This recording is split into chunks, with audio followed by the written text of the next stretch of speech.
Hi, my name is Gary Hawkins, and this video is on exploring photometry. So, by way of introduction, I'm going to assume that you are familiar with the concepts and terms relating to photometry. This video is not about what photometry is, it's about how you undertake photometry and photometric analysis. I'll begin with a few opening remarks and a brief introduction to the equipment and software that I use for photometry. We will then step through the collection of data for a variable star using my measurement equipment. And finally, we will walk through the post-processing and basic analysis of this data. My primary goal of this video is to show you that photometric measurements are well within the grasp of the average amateur astronomer. I've been doing astronomy for about 4 years. I started doing visual astronomy with a very basic push dot, an Orion XT8, that we took out into the desert while we were camping. My interest in astronomy rapidly progressed into electronically assisted astronomy, more commonly known as EAA, to combat the light pollution that I had at my home location at that time, which was in the northern part of the city of San Diego in California. And also, EAA was an ideal platform to undertake public outreach, which I did through the San Diego Astronomy Association. With the onset of COVID, face-to-face outreach became impractical, and so then I went online with an SDAA colleague to do EAA live streaming, primarily through YouTube. An exoplanet course earlier this year made me realize that my EAA rig was actually also extremely suitable for photometry and for the use within citizen science projects. As eclipsing binaries are much easier targets than exoplanets, that's where I started. I'm a member of the San Diego Astronomy Association, and in particular, I take part in the Outreach Special Interest Group. I also work closely with the Boyce Astro Foundation, which is where I did my exoplanet course, and timeanddate.com, where we primarily do live streaming associated around lunar eclipses. My EAA photometry setup is a fairly cheap and cheerful setup. It's based around a 1988 Celestron CH Schmidt-Cassegrain telescope. Most of my gear is secondhand, and this particular OTA in this particular configuration has a field of view 30 arc minutes by 30 arc minutes. I had to make very few hardware changes to my EAA setup to make it suitable for photometry. And the primary one was the replacement of the light pollution filter that I was using for EAA with a UV-IR cut filter to constrain the response of the 533 MC color CMOS camera that I was using to a spectral range between 400 to 700 nanometers. My EAA software setup is shown in blue, and it's based around SharpCat Pro, which is one of several extremely well-known packages used for electronically assisted astronomy. My mount is a EQ6R by Skywatcher, and so I use the EQ Mod EQ Tour software, which is a public domain software to control the mount. I use the cart to seal SkyMap, and for guiding, I use the very popular PhD2 software suite. For EAA live streaming, I use OBS Studio, which usually goes out to YouTube.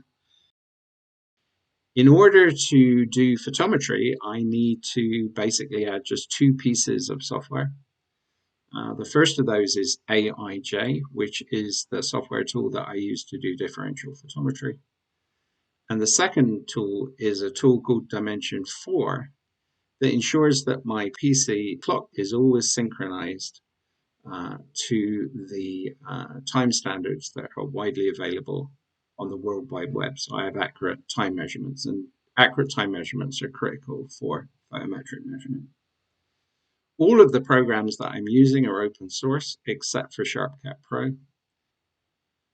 Other tools that I use while doing photometry include those available through the AAVSO. In particular, I use the Variable Star Index, VSX, and the Pick a Star portal. I strongly recommend, if you're interested in photometry, that you become a member of the AAVSO. This allows you to submit results through the WebOps application. And perhaps most importantly, it also allows you to get an AAVSO mentor. And I found that my mentor has been particularly helpful in helping me develop my photometry skills. In addition to the tools available at the AAVSO, I also use the Aladdin Sky Atlas, along with another program called Star Alt that shows me the elevation of my target star on my observing evening. And one of the reasons you want to know that is simply because you don't really want to be doing photometric measurements below about 30 degrees in elevation. The other thing I would say about photometry is don't be afraid of your location. Even if you're located in heavily light polluted skies, it is possible to actually do some good photometric measurements. And I have done photometric measurements from my old QTH, which is indicated by the red arrow, my current home location, which is indicated by the orange arrow. And I've also done photometric measurements from the San Diego Astronomy Association dark sky site towards the Mexican border, indicated by the blue arrow. The majority of my measurements have actually been done at the old home location in Boreal 8 skies. So don't be afraid of your location. You'll be able to get good photometric measurements as long as you follow the correct procedures. I think with photometry, I think the key thing is workflow.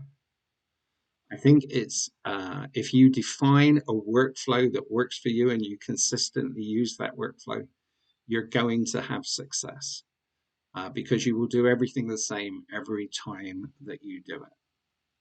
I actually use the sequence function within SharpCat Pro to walk me through the acquisition, post-processing, and differential photometry process. But you could just as easily use a spreadsheet. You'll find that your equipment has an operational sweet spot. I mentioned the field of view of my equipment earlier on, 30 arc minutes by 30 arc minutes. This gives me an operational sweet spot of 10th to 13th magnitude targets with exposures in the range of about 20 to 60 seconds. You don't want to go below 20 seconds as you will see scintillation effects in your results. And if you go much above 60 seconds, your guiding's got to be working fairly well. I do all of my image acquisition using SharpCap. I do my post-processing using the ASTAP tool that I mentioned earlier on. I use this for both plate solving that ensures that each image has its WCS coordinates placed in its FITS header. And I also use ASTAP to extract either the red, green, or blue channel for photometric analysis. I typically extract the green channel since this will give you results that approximate very closely to using a Johnson V filter with a monochrome CMOS or CCD camera. And I do all my photometric analysis using the tool Astro Image J. which was initially designed for exoplanets, but is a very good tool for standard differential photometry. So, in a few moments, we're going to look at the measurement and analysis of the variable star V576 PEG. This variable star is in the constellation of Pegasus. It's a eclipsing binary type EW spectral class K4, and it has a magnitude range of between 11.2 to 11.8. This has a fairly quick period of about 0.26 days, just over 6 hours. So in several evenings, you can get the complete light curve for this particular variable. On the right-hand side of the image here, you see a finder chart that was obtained from the EAA VSO. The target star is in the center. One of the interesting things is that the EAA VSO only identified one comparison star within the field of view of my telescope. This is going to be a problem for differential photometry for two reasons. One, the identified comparison star is two to three orders of magnitude less than the target star. And secondly, you need more than one comparison star ideally. So we're going to be randomly selecting comparison stars, as you'll see in the later part of this video. This is my target star viewed in the Aladdin light package. The star is in the center of the display there.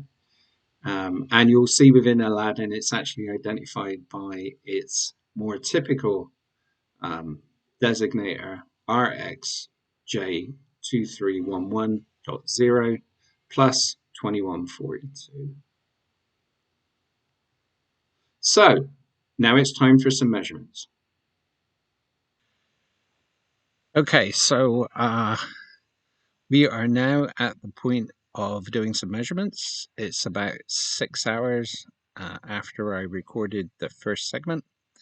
I am located on the patio of my home in Blossom Valley, California, with my telescope next to me.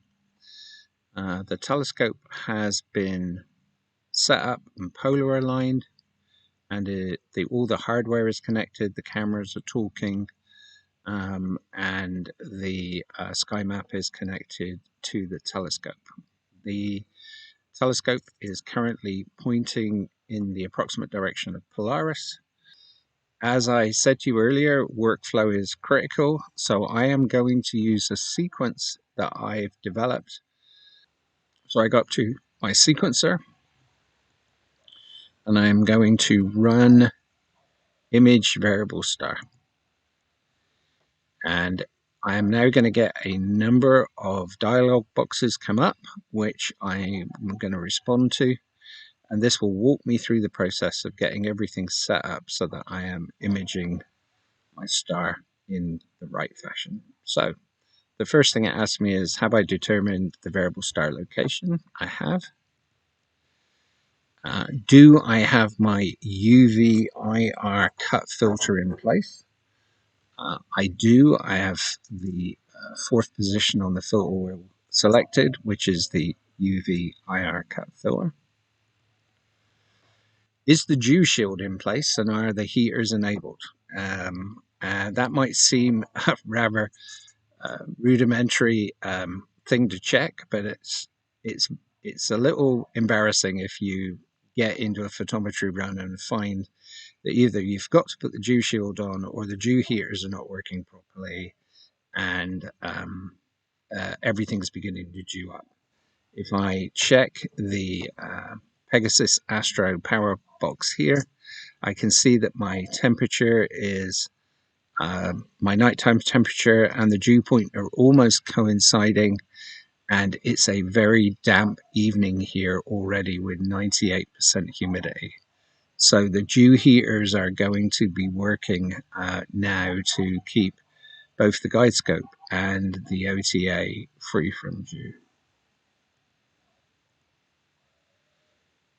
Have I achieved appropriate focus? Yes, I focused the OTA during the telescope setup.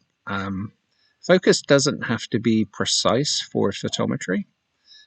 In fact, soft focus can help a little bit because it spreads the light over a slightly larger radius, and it stops such a severe peak. One of the things you're trying to avoid in photometry is to saturate the camera, and having soft focus enables or reduces that problem somewhat. Okay, so now it's going to ask me to move on to my target. So I am going to open my sky map, and the name of my target is V576 PEG, which I've loaded in there. So I'm going to press return. That brings the sky map round onto the target. And now I'm going to slew the telescope. And as you can see now, with the white square moving left to right on the sky map, that is my telescope slewing towards my variable star target. And if you're wondering what the noise is in the background, I'm not sure if you're picking that up here, but we're pretty much in the country here. Coyotes are a fairly regular visitor to the property, and several of the local dogs have heard the coyotes coming in, and they're barking behind me at the moment. So that's one of the joys of living in the country, but personally I like it. Now, I do not do a 1, 2, or 3 star alignment process with the mount. So we're not going to be accurately positioned at the moment. And what I'm going to do, or you will see that the sequencer is going to ask me to do it in a minute, is do a plate solve in order to correct the position of the mount. So I'm going to go back into SharpCap. And before we do the plate solving, it's going to ask me to load the appropriate camera profile. So that would be 533 MC variable star observation. I'm going to load that. And I'm now going to quickly check down through the camera parameters to make sure everything's okay. Color space is correct. Capture area is correct. I am going to put this onto fits rather than PNG. I'm going to go down through. My cooler is on, but it's set to the incorrect temperature. I need to set it to 5 degrees because that's what I have my dark set for. And I am going to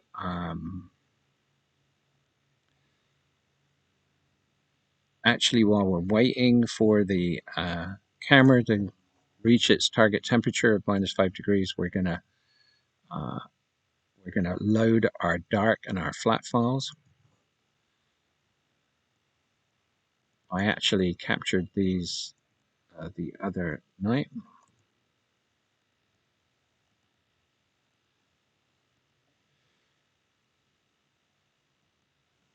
And I actually like to apply my dark and flats at the time of the image capture rather than do it in post. It's easier. A lot of people do recommend doing this in post, and there are various reasons for that. But we this evening are going to be doing it in pre-processing. So I've loaded my camera profile. I'm just going to connect my scope to SharpCap. And I'm getting close to my target temperature here, so I'm going to move on to the next step. I've added my darks and flats. And now we're about to do a plate solve. And so what's happened is that the gain of the camera has been set high at 550. The exposure has been set to 10 seconds. And I'm being made to wait to ensure that the mount is perfectly stable. And as soon as we get down to 0 seconds, a plate solve is going to be initiated. And what we're going to do is we're going to take a picture of the sky, compare that to determine where we're pointing, determine where we should be pointing, determine the error, and then correct the position of the OTA accordingly. And that is taking place or will be taking place as soon as we capture the frame. And it looks as though we were actually pretty much pointing in the right direction. So the scope has been prompted to correct itself by just 0.2 degrees. And now I'm being asked to wait for the mount to stabilize again. And so we will just need to wait until this gets to 0 seconds again to move to the next stage. Okay, so the mount is now stabilized. I actually have PhD2 guiding already up and running, so I am going to just clear some things down here.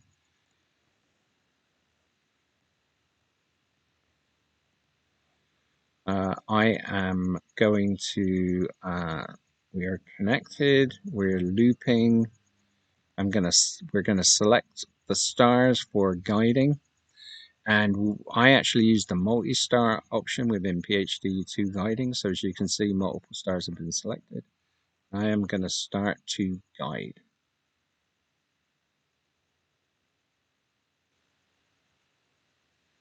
And the guiding software is started. And we appear to be working okay. So I'm going to minimize this. PhD2 guiding is going. And we have come to the end of our sequence to get us ready to start image capture. But there's one thing that we do need to do, and that's we need to make sure that the chosen exposure and gain for the imaging, which we've initially set to 120 and 60 seconds, is correct.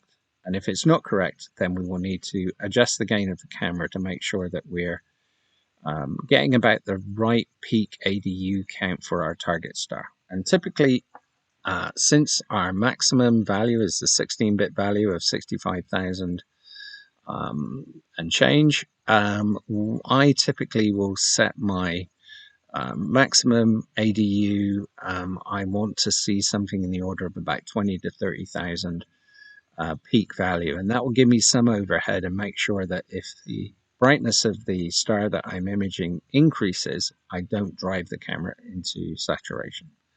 So in order to do that, I am going to take a snapshot image here. And this snapshot image will be saved down to the hard drive, and we're going to open it in the AIJ program in a couple of minutes to see what the peak ADU of the target star is. So we just have to wait for the 60-second capture. Okay, that's now completed, and that snapshot image has been saved. So now I need to go look at it. So I am going to open AIJ.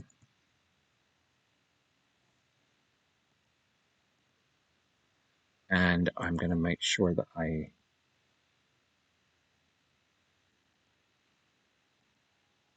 look at that image, which is here. And here is our target star in the center here. And if I mouse over the target star with the aperture, you can see that my peak value is in the order of about 15,000. Now I normally, like I said, try and aim for about 20 to 30,000. So that's maybe a little bit on the low side. I can either increase the gain slightly here, which I think I'll do just to get a slightly better signal to noise ratio. So what I'm going to do is I'm going to go back into SharpCap. I'm going to change the gain to 150. And I'm going to take another snapshot. And we will then take a quick look at the snapshot picture again to look at the PKDU. And hopefully we'll probably run with a gain of 150 for this evening's run. So again, we have to wait 60 seconds while we capture this image.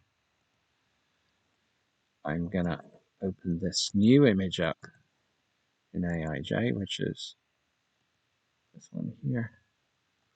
I'm going to do that mouse over again, and you will see this time that the peak ADU value is now about 20,000. So I'm quite happy with it. So it looks as though I'm ready to start the image capture run itself. So I'm going to close down AIJ. I'm going to type in my target name, V576 peg. And now I'm going to start my capture. I'm going to do an unlimited number.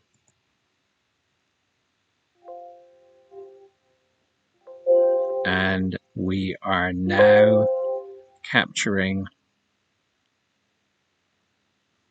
the first of what will hopefully be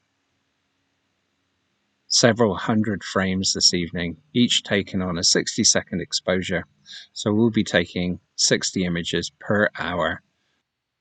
It's now time to look at post-processing and analysis in the third part of this video.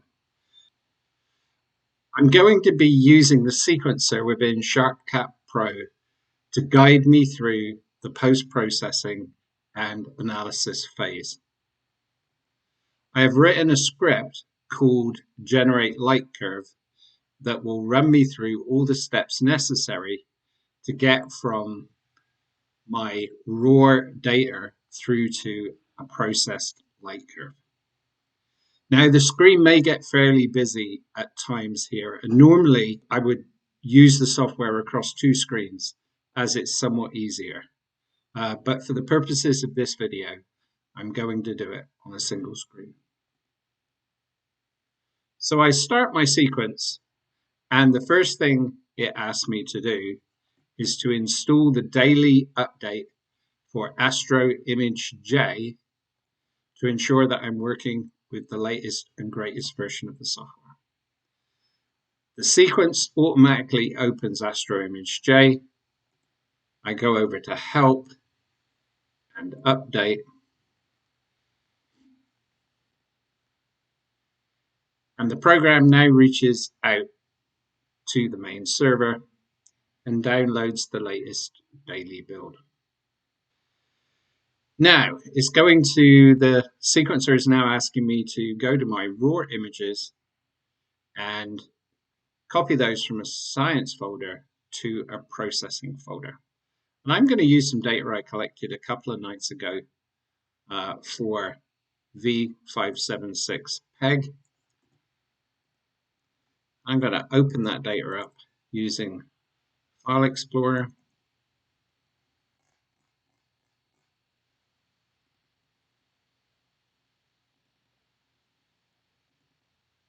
And here is the raw data that I collected. So the first thing I'm going to do is create a science folder.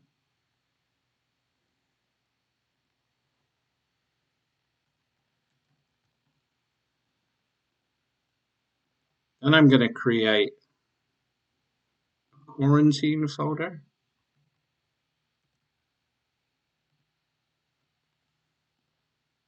And then I'm going to create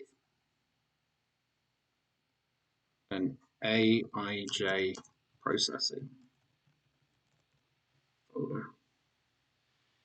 And I'm going to take all of the raw images that I've collected, and I'm going to put these in the science folder. And apart from copying them into the processing folder, these will now remain untouched and get archived in case I need to do later analysis.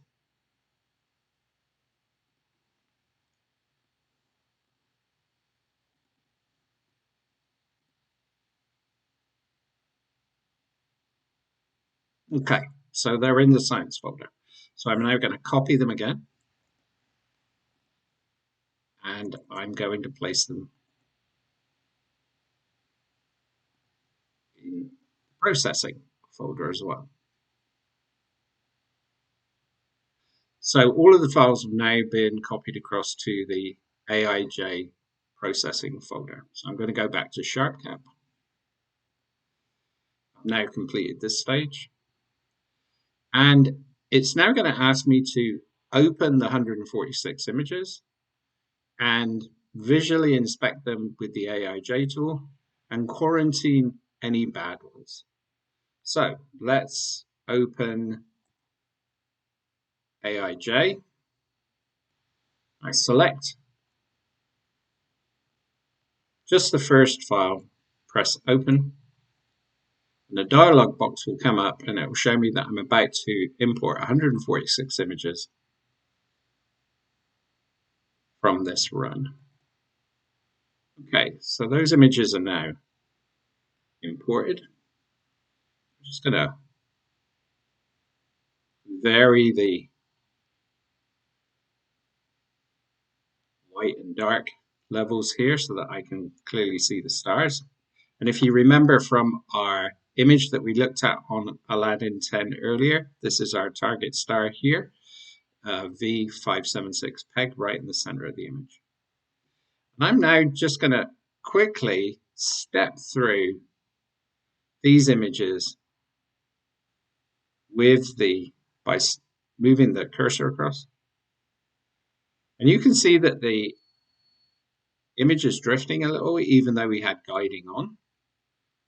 But all of the images look pretty similar, particularly if we look at the histogram on the bottom. The histogram is not really changing as we move across. So it looks as though we don't need to quarantine any images. Okay, so I've done that process. I don't need to quarantine anything. I can close down AIJ.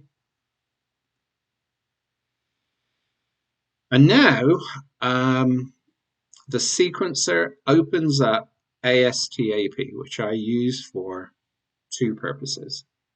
The first of those is to do a batch plate solve. And to do that, I'm going to go into Tools, Batch Processing, Batch Solve Images. I am going to go to my data that I'm processing. I'm going to select all of the files which I wish to batch process and open. And immediately you'll see that the ASTAP is doing a batch solve of all of those images. And it typically takes about half a second to solve an image. It's one of the reasons I like ASTAP as a tool. The plate solving is extremely quick. And what's happening here is the image is coming in. Its center position is being determined.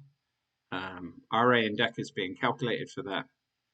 And those coordinates are being written back into the FITS file header for each one of the images. Now, what's interesting is that not all of these images will solve, and that will create a problem. And so we will need to go in and take a look at all of the images and just step through them and make sure that the WCS header has been updated. And if it's not, we will quarantine the images.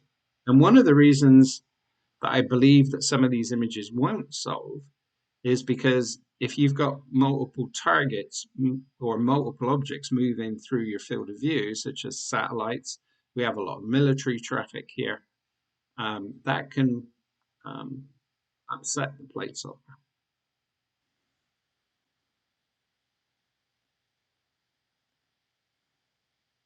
We will do the next item in our sequence that I've written, which is to either do 2x2 binning, reducing the source file from 3008 by 3008 down to 1504 by 1504, or we will extract one of the color pixels. And in fact, we're going to do the latter. We're going to extract the green color pixel, and that will automatically reduce the resolution down to 1504 by 1504. So having done the batch plate solve, I'm now going to extract the green color pixel. And to do that, I go into Tools, Batch Processing, Raw Color Separation, and I am going to pick the 1, 2 pixel, which is one of the 2 green pixels. And it's going to ask me which images I want to process. And it's now going through. ASTAP is now going through and selecting the 1, 2 green pixel and creating a new image file that we'll see in a few moments. Again, this takes about half a second per image. So we have about a minute to wait now as this processes. I typically select the green channel because green channel results obtained with a color CMOS camera are actually very accurate or very similar to results that you achieve with a monochrome camera and a Johnson V filter. But I could have just as easily selected the blue channel or the red channel if I was interested in looking at the data in that part of the spectrum.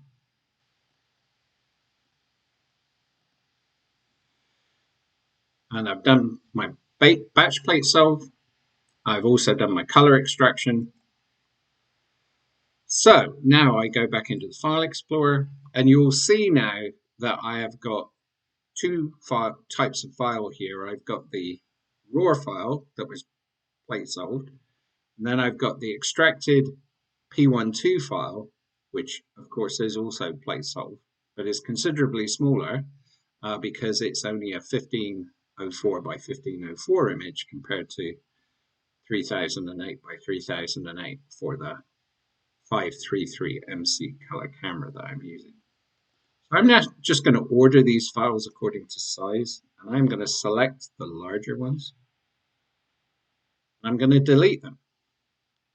And this is why we do all of our work in a separate file outside the science folder, because if you were working in the science folder and you did this deletion and it was by mistake, you might have a problem recovering the files. But by having a science folder, which has got your original files, you can always go back to those files if any of the data is corrupted during the processing of it. So I'm going to delete those, and now I've got 146 images that are all 1504 by 1504.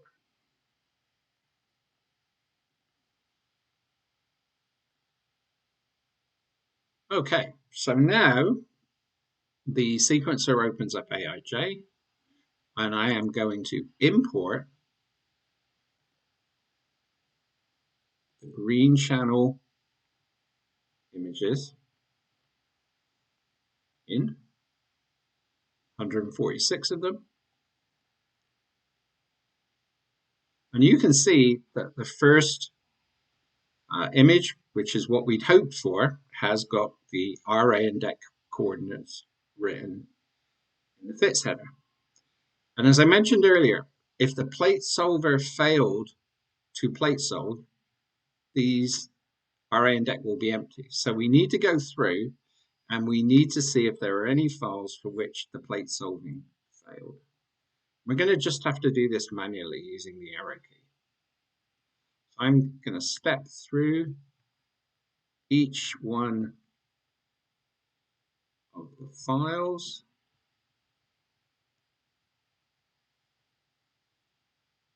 Just make sure, there we go. There's one. So we need to remove image 44. Okay, so we've just found the one image that did not solve 44. So we're going to go into the File Explorer again. We are going to go to our images that we're working on.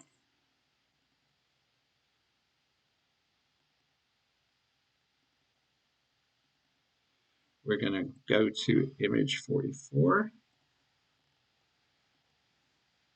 And I am going to cut that image out. And I am going to paste it into the quarantine section. Okay, so we are going to now re-import the file um, because I need to make sure that that import doesn't contain the raw file, including the one that's got the missing WCS coordinates. Okay, and we're going to import 145 images this time. Okay, and just quickly scanning through again, everything looks like it's okay. But we still do have this issue where, as you can see, over time, our target star is moving across the image, but we're going to sort that out next. So now in the sequencer, my next step is to align the images using either the WCS coordinates or by placing an aperture over the target star. And I'm actually going to align using the WCS coordinates, which is why it's important to make sure that I've got no files with missing WCS coordinates, because at that point, AIJ will actually stop processing the images. So going back in, here are all my images. I've got 145. I'm going to go into, where am I going to go here? I need to process a line stack using WCS or apertures. I've got my 145 images. I'm going to use the RA index to locate. I am going to use only the WCS coordinates within the header for the alignment. I'm going to have these checked, and I am going to press OK. And AIJ now is going through the process of aligning all of the images using the information in the fits header.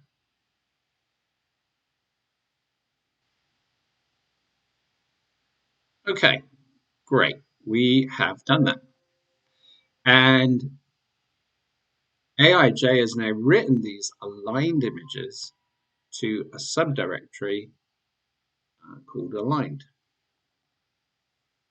So these are the images that we were working on. As you can see, these are the unaligned images. And in a minute, we'll look at the aligned images. So we've gone through that. I'm going to press OK. Now it's going to ask us to, within AIJ, import the aligned data. So I'm going to go back into AIJ. I'm going to do File, Import, Image Sequence. And here is that subdirectory called aligned. And I'm going to select the first image, 145 images. And as you can see now, when I move across all of the images, the target star now stays stationary because we've aligned the images according to the WCS coordinates within the fit set. Okay, so we've essentially now finished the post-processing activities using ASTAP and AIJ. We're now going to actually generate a light curve. And to do that, we're going to use a function within AIJ called the DP, or data processing. And I'm going to go into the DP. And running the DP will open two windows. The first window is this one. And the important things here are to make sure that our observatory location is correct, along with the altitude of the observatory, and that our target star is selected here. And as you can see, it's already populated with the 576 peg. And that will ensure that when we do such things as air mass calculation, etc., that all the information that we get is correct. So this window is okay. I'm then going to go into the second window.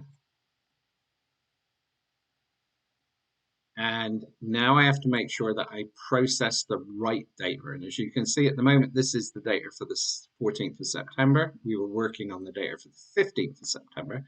So I'm looking at the wrong data at the moment. So I'm going to go into the folder option. I'm going to go to my working folder. I'm going to go to my working folder, which is this one. And I'm in the right folder, but now I've got to set up the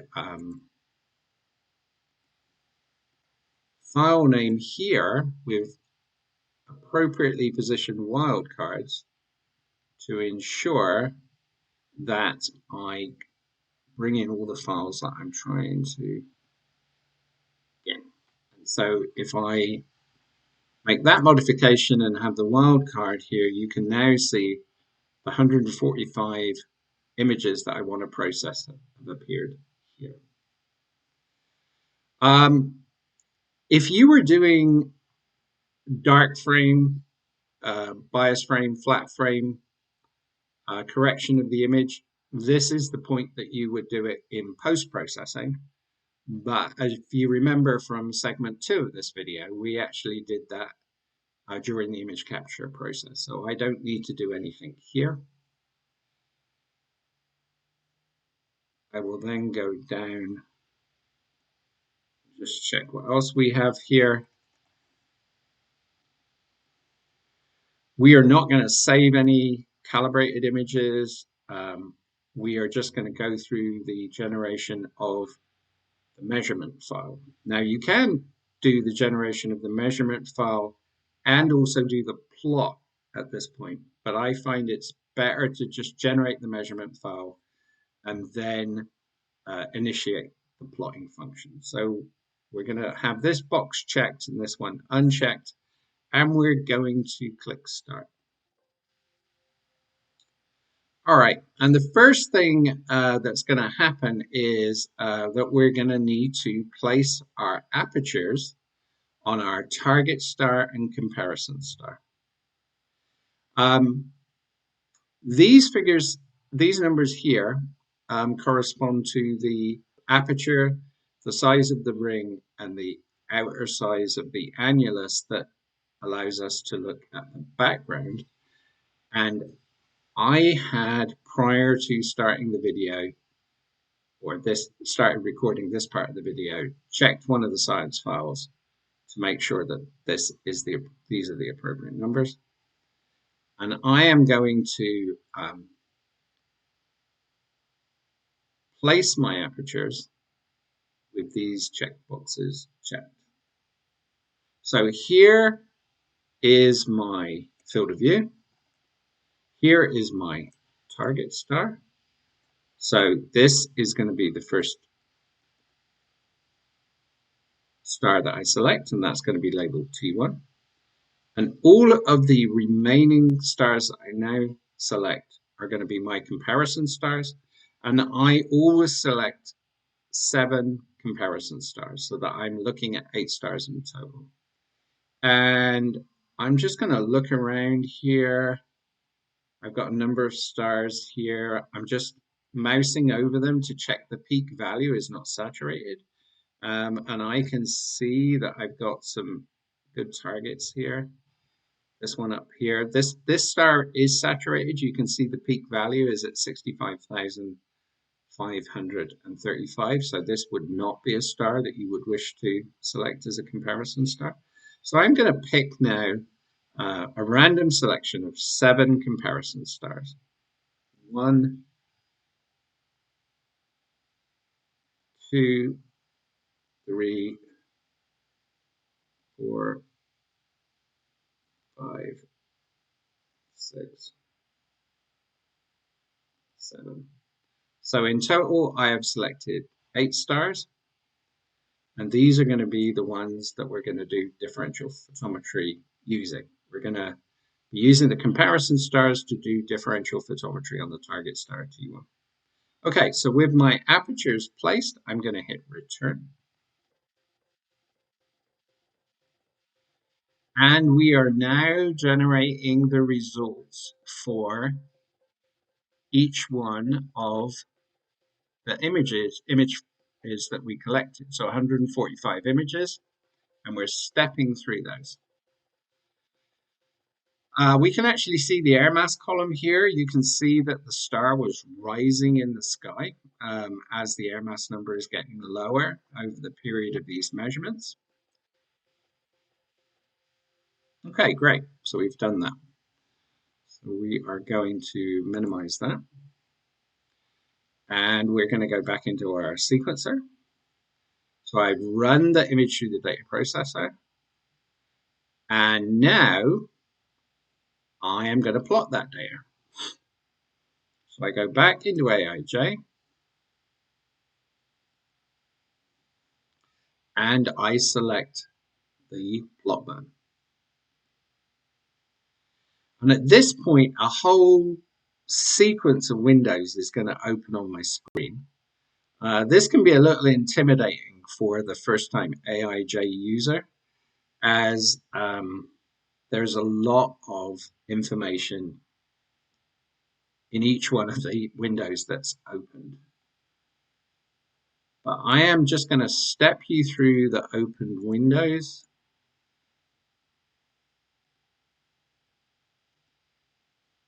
And to do that, I'm going to minimize some of these windows so that we can bring them up individually.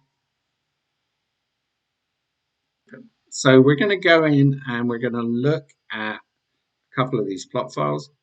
The first one is the multi-plot file. And within the multi-plot file, I want to make sure that I've got the name of my target written in correctly. I want to put a subtitle in, which is for the green pixel. I want to auto range, which I've done here. That all looks pretty good. And then I'm going to open up another. This window is interesting. This window tells us for the measurements that we're doing, which of the comparison stars we're using. And at the moment, we're using all of the comparison stars, C1 through to C8. Now, that may not be a good choice, depending upon the quality of the comparison star. So the next thing I'm going to do is go into my multiplot Y window. And essentially, this is a pre-setup template.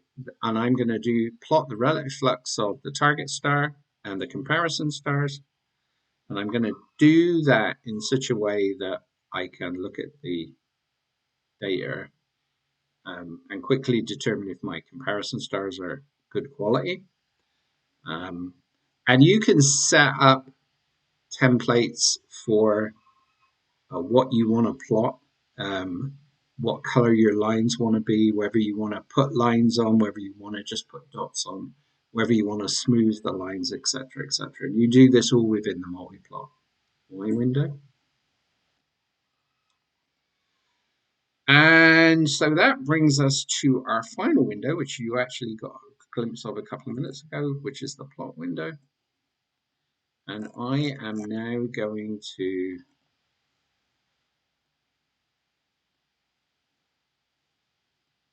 take a look at this window, and I can tell you straight away. And again, it's kind of a little difficult dealing with just the amount of limited space that we've got here. I can tell you that we've got, this is our target star, the 576 peg, and as you can see, we've caught it when we did this measurement run, we caught it pretty much at the peak of its light curve. It then faded approximately 0.6 of a magnitude, went through a minima, and then came out on the other side. And I've got multiple comp stars here. You can see the first couple. Comp star 2 is actually very stable. Comp star, the second comp star is not quite so stable, but it's pretty decent. And here is the final plot of the light curve that I collected on the evening of the 15th of September for the 576 peg. This is a relative flux curve, but by selecting the right checkboxes, I could be displaying this in absolute magnitude as well.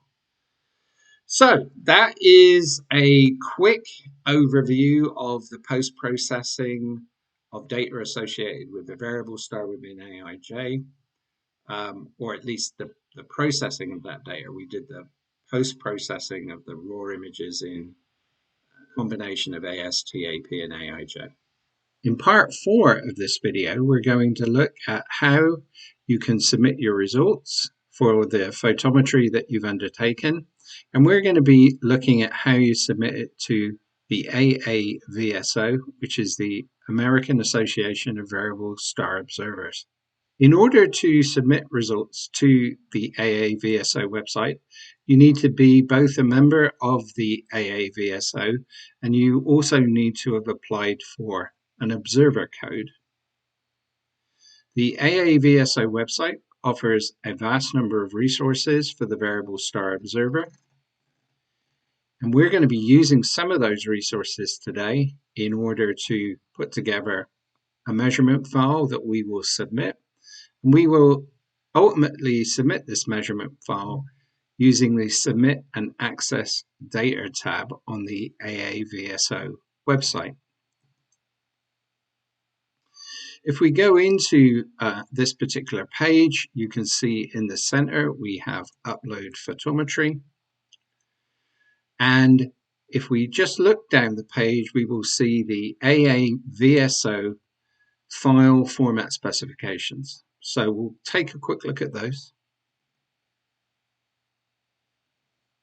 And we're going to be doing what's called an extended file format.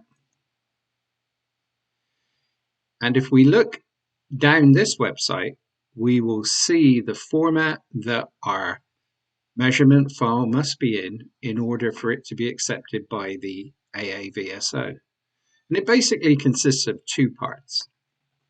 A header that contains a certain amount of information here, and then the data rows themselves. And each one of the headers has a requirement for a specific input, which are described here. One of the most important of those is the observer code. And when we actually get to the data measurements, the requirements for the inputs for the data fields are specified here. And one of the longest descriptive parts looks at the various filter types that you can submit under. Since we collected these results with a CMOS color camera, and I've not done any transformation on those, so I'm going to submit this as TG or tricolor green, and these observations use a V-band comp star magnitude. And if we scroll down to the bottom of the page here, we see some example file formats. This is kind of what our file format should look like. So now we've determined what we need to submit. Now we need to go back to our measurements for V576 peg and actually produce a measurement file in the appropriate format.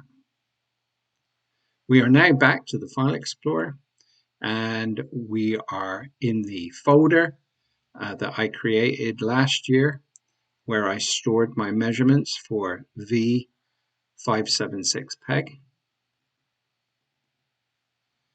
If you remember, we created a science folder, which was the original untouched FITS files. We then created a quarantine folder, and we quarantined a couple of images, and we created an AIJ processing folder. And it's that folder and the data within that folder that we're going to use today. The other thing I've included in this folder today is a measurements file for an earlier run I did on a variable star, which was V474 CAM.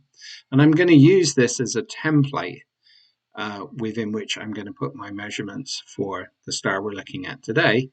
V576 peg. Next, I'm going to open up AIJ and go back to the data processor. As you can see on the DP coordinate converter, we have the name of our star of interest, and all of the data for the observatory, my home location here, is also included. If I go to the CCC data processor window, what I want to do here is specify the 145 files that we are going to process. And actually, this remembers the use of the wildcard within the file name pattern from the previous relative flux run that I did. And you can see that we've identified 145 files. Now, in order to submit results to the EAA VSO, we need magnitude values and not relative flux values. So we will be doing something slightly different on this run. And in order to do that, we are going to go down to the bottom of this screen and we're going to do set. This brings up the aperture photometry settings window. You can see that we're using the same aperture and annuluses that we used before. The one thing that's going to be different here is, though, we are going to have this box checked, the prompt to enter reference absolute magnitude box. This needs to be checked. And if we check that, this will allow us to create magnitudes rather than relative flux. I've done that. I'm going to click start.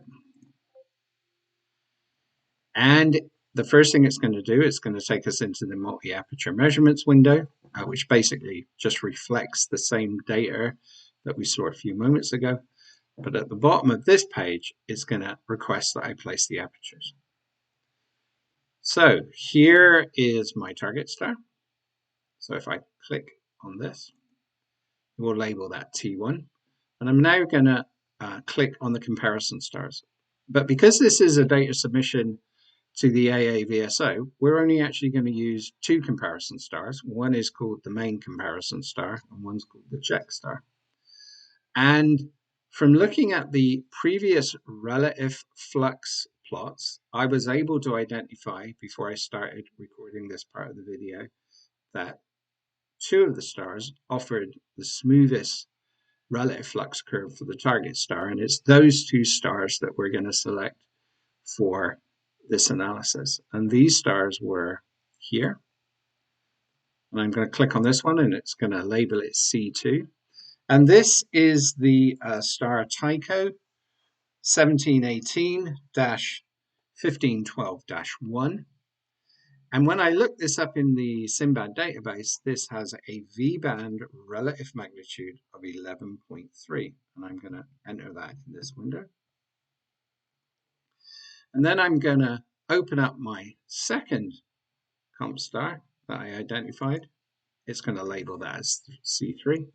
This is Tycho 1718-1528-1. And again, I got that from the, I went to the SIMBAD database to get the magnitude of this star in the V band, and its magnitude is 11.09. So I am now going to hit return. And we are now going to start processing photometric values for our target star. And these are going to be displayed in the measurements. We've processed all 145 images, and we have 145 rows in our measurements file corresponding to each one of those images. So let's look at this measurement file. We will see additional information in here. If we scroll across, we will now see that in addition to relative flux values, we also should find our absolute magnitude for our target star, T1, and our two comp stars, C2 and C3. And we have all the information in this measurements file now in order to create a measurements file that we can upload to the AAVSO website. Now, unfortunately, AIJ does not create a AAVSO compatible measurements file. We have to create one. But that's actually very simple using Excel. So I am now going to close. I'm going to save this because obviously I need to be able to access this in a couple of minutes. I am going to put mag measurements as the file name, and I'm going to drop it in the appropriate folder associated with where my image files and everything are stored. Now, the next thing I'm going to do is I'm going to open up our template for an earlier star, and I'm going to use this template to cut and paste information from the mag measurements for V576 peg into that template so that we're ready for submission. And here's the template that I'm going to use. And the very first thing I'm going to do is I'm going to save this as a star file name, AAVSO submission. Okay, and I'm going to look down through here. You can see the header here, and you can see the measurement data. So what I'm going to do here is I'm going to, first of all, look down through the header, see if there's anything I need to change. I've blanked out my observer code, which I will unblank out when I've actually do the submission. But as you can see, it's an extended measurement file. My observer code is here. The software was processed, or the measurements were processed with AIJ, and it was a CCD or a CMOS camera in my case thing. So the first thing I'm going to do, I'm going to blank out the things that I need to replace. And so I'm going to go down through this file. I'm also going to change, so my filter type I'm going to submit as TG, which is tricolor green. So I'm going to copy that down through here.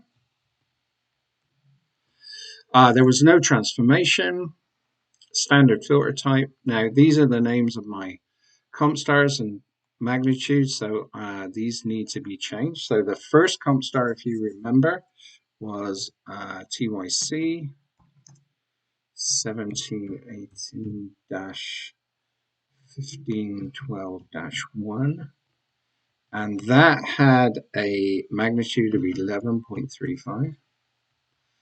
And then my check star, that is TYC 1718-1528-1, and that had a relative magnitude of 11.09.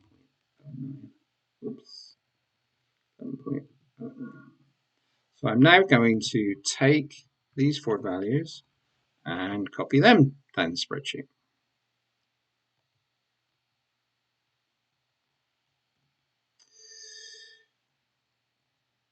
I need to get my air mass data from the measurement spreadsheet, so I'm just going to delete this.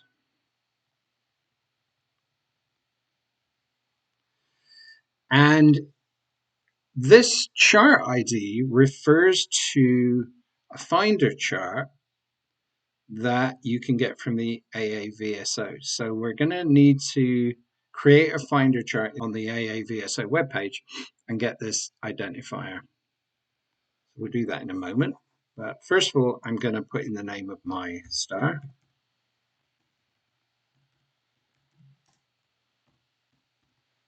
And I am then going to copy that all the way down the spreadsheet. And yes, there are probably more elegant ways to do this, but if you've got basic knowledge of Excel, this doesn't take very long, and it's a very simple way of getting your measurement file set up. Right, I am now going to need to take some data from our measurements file that we created a few minutes ago. And the first thing I need to do is take the date. So the date in Julian time is going to be here. So I'm going to take this date. I'm going to cut and paste this data here, copy, and I'm going to cut that back into the other. Okay, so actually now if I scroll down now, because my template is actually somewhat bigger than my than I required, I can go in and just delete these rows at the bottom that I don't need. And the next thing I need is the magnitude value of my target star. So I'm going to go back to my measurements file. I'm going to find that magnitude value. Here we go. So I'm going to take these values here.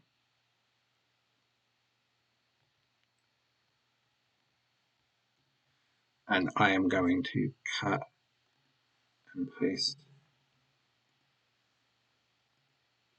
those values. And you'll see that obviously since they match the length of the earlier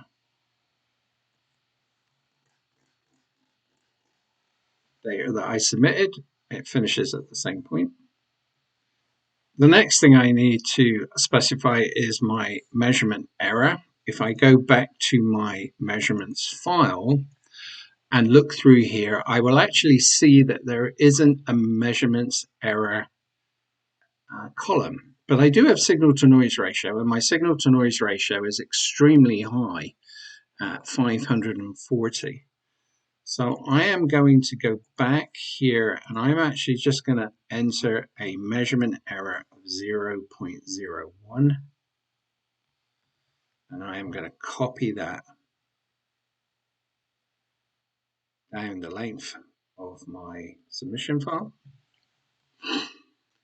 And then I go across. The next thing that still requires to be put in is air mass. So I will go back to my measurements file, find the air mass column, copy that data here. And finally, I need to put in the Finder chart information. And to do that, I'm going to need to go to the EAA VSO website.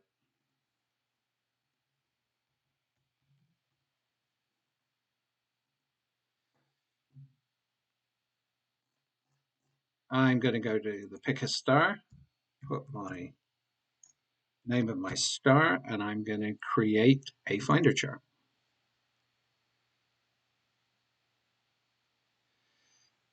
And this is the Finder chart that I initially get. If I look down at the bottom here, I see that the field of view is significantly larger than the field of view on my telescope. So I'm going to just change that. So I'm going to go into the parameters here and just do rescale the chart for 30 arc minutes across and create a photometry chart. All that information is correct, so I'm now going to do plot chart. And we're going to see here the Finder chart for our star, V576 PEG. And we're going to make a note of this number here, which is X27617 PG. And here you will notice the problem sometimes with these Finder charts in terms of identifying comp stars. The only two comp stars that were identified on this Finder chart are 14th magnitude stars, which are 3 magnitudes down These would not have made good comp stars. So this was why I picked comp stars from the other stars that were surrounding our target star. So now that I've made a note of that chart number, I'm going to go back to my measurements file.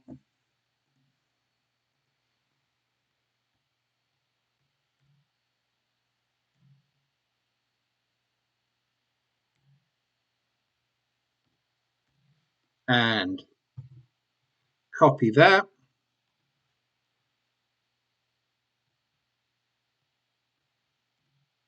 like so.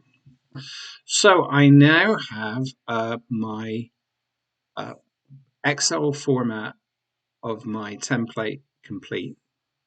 I need to create a comma delimited version of this file. So I'm going to do File, Save As, and I'm going to save it as a CSV file.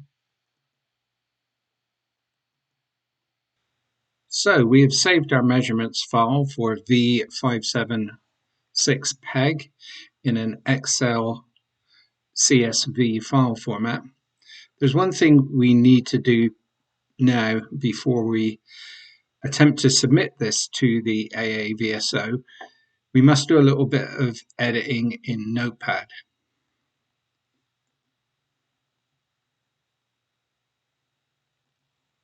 So here is the file.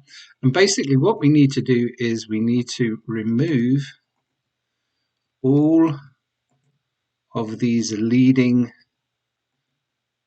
commas except for this one. And we need to resave this. Okay, so off to the AAVSO website.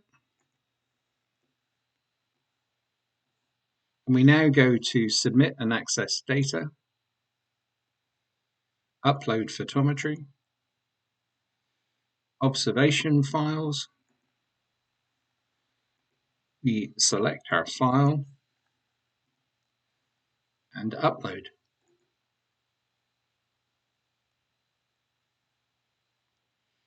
And as you can see, it's been reported by the AAVSO that these observations look correct, and they have been uploaded into the database.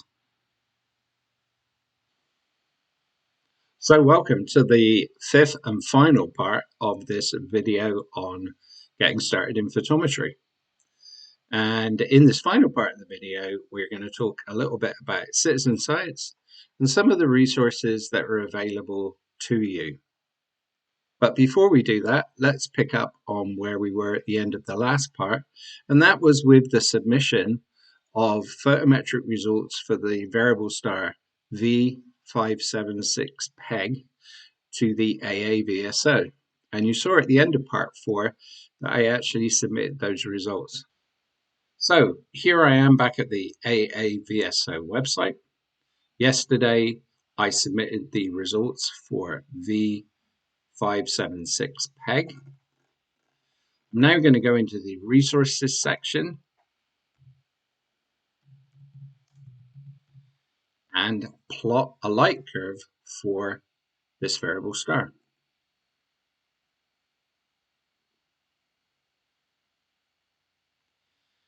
And in fact, here is the light curve for the results that I submitted yesterday. And interestingly enough, there had only been one single observation on this variable star previously recorded in the AAVSO database. So the fact now that there are an additional 145 observations means to say there's considerably more data available on this particular variable star. If you've got this far in the video series, or you've actually been doing some photometry of your own based on what you've learned today, you're well on the way to becoming a citizen scientist. And that's something to be proud of because most astronomers don't get this far. So what are the opportunities that are available to us in terms of citizen science, considering the topic of photometry? Well, The big reason that citizen scientists are so important to the astronomical community is that the professional astronomical community just doesn't have the manpower, money, or resources available to cover everything they want to.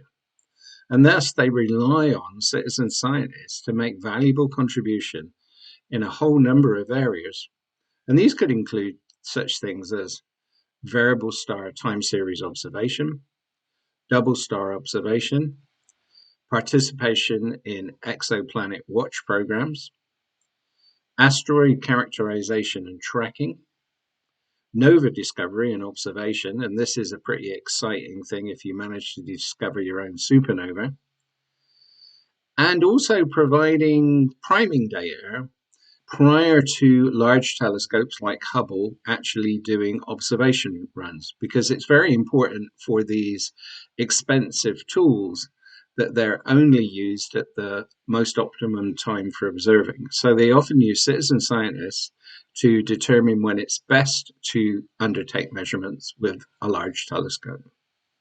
And then finally, another area that you can participate in is the long-term monitoring of slowly varying objects. Some variable stars actually vary over a period of decades, and it's just not possible, again, for professional astronomers to be looking at these particular topics. One of the best things you can do if you're interested in pursuing photometry is to join the American Association of Variable Star Observers. It's a community of like minded individuals. It offers some very comprehensive observing manuals and resources on photometry. If you join the AAVSO, you can upload your photometric measurements into an accredited database, and that database is often reviewed by professionals in the field. The AAVSO has a number of great resources, including the VSX database of variable stars. It has an active forum where individuals can discuss challenges they're having or present results to their peers. And it also has a very good YouTube channel that includes many of the very helpful how-to videos that the AAVSO produces. The AAVSO also has its own journal, and if you wish, you can submit papers to that, which are then peer reviewed. One of the great benefits of joining the AAVSO is the ability to request a mentor. When I joined the AAVSO, I requested a mentor and was assigned Kevin Alton. I can honestly say that working with Kevin has helped me tremendously in being able to develop my photometric skills. Recently, I actually became an AAVSO mentor myself. I specialize in CMOS photometry and bringing those new to photometry up to speed. There are some other great resources as well that I suggest you take a look at. The Boyce Astro Foundation offers a whole variety of courses on many different topics, including exoplanet measurements. In fact, it was a course at the Boyce Astro Foundation that actually got me into photometry in the first place. Cloudy Nights has a scientific amateur astronomy forum, which is very active. And the book, The Sky is Your Laboratory, Advanced Photometric Projects for Amateurs by Robert Buckham, is a definite must read. Finally, remember that YouTube is your friend. And on YouTube, you'll find many instructional videos on all aspects of astronomy, including AIJ, photometry, and equipment configuration. So finally, I'll just give you the website for the American Association of Variable Star Observers, which was actually founded in 1911, so was actually celebrating its 110th birthday last year. The website for the Boyce Astro Foundation, which does considerable teaching, mainly to high school aged students, and is run by Pat Boyce, who is the executive director. Pat is a fantastic guy, and along with his son Grady, they are doing some really good work in terms of educating youth with respect to undertaking scientific astronomy. And finally, the club that I belong to is the San Diego Astronomy Association, and you can find us at sdaa.org. I hope you've enjoyed this series on photometry. I hope it encourages you to start your journey on photometric analysis. And if you have any questions, please feel free to leave them in the message section on YouTube, and also subscribe to my channel for further videos of this type.